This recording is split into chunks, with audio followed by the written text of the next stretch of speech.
The Trell Imperium had never feared primitive weapons. Their energy shields could vaporize plasma blasts. Their armor was layered with reflective alloys. Their generals often laughed at any species still using projectile-based tech. So when their invasion fleet landed on Outpost Sierra 9 and found human defenders with outdated railguns and ballistics-based rifles, they scoffed. "Child's toys," said General Varric, one of the Imperium's most decorated warlords. "Let them fire their little bullets.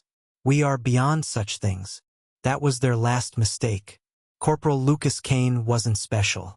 At least that's what the files said. One American soldier, 38 years old. Marine recon turned scout sniper.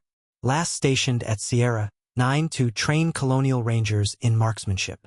But Kane had earned a nickname back on Earth that stuck like blood in desert sand. Whisper, because when Kane fired, you never heard the shot, only the body drop. The Trell landed in waves with sonic tanks and shimmering shield units. They marched across the surface like they already owned it. Kane didn't fire on the first day. He waited, watched, learned. The Trell stood tall, 8 feet of arrogance, wearing armor that could stop energy bolts but cracked under kinetic force if hit just right, especially in the vent gaps at the neck, under the chin, or behind the shoulder plates. Kane found those angles, and then he began to speak. Not with words, with shots. The first general dropped in the middle of a speech. 1 second, he was gloating over a human prisoner. The next, a clean hole through his eye. The guards froze. No one saw the flash. No one heard a bang.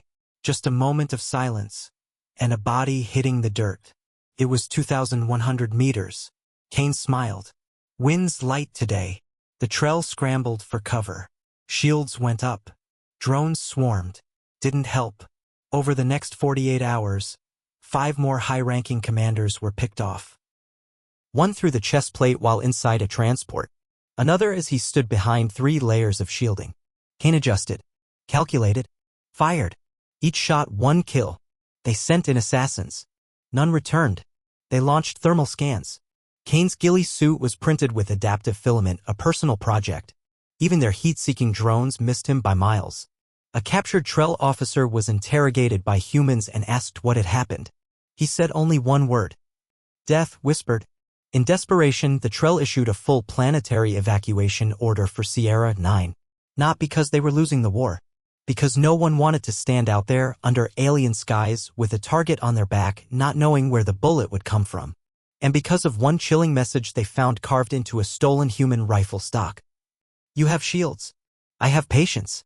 Back on Earth, when Kane was asked how he stopped an entire invasion fleet with 1 rifle, he just shrugged. They laughed at our guns, he said. They forgot who was holding them. And from that day on, every Trell soldier, general, and warlord remembered. It's not the gun you fear. It's the American with the scope.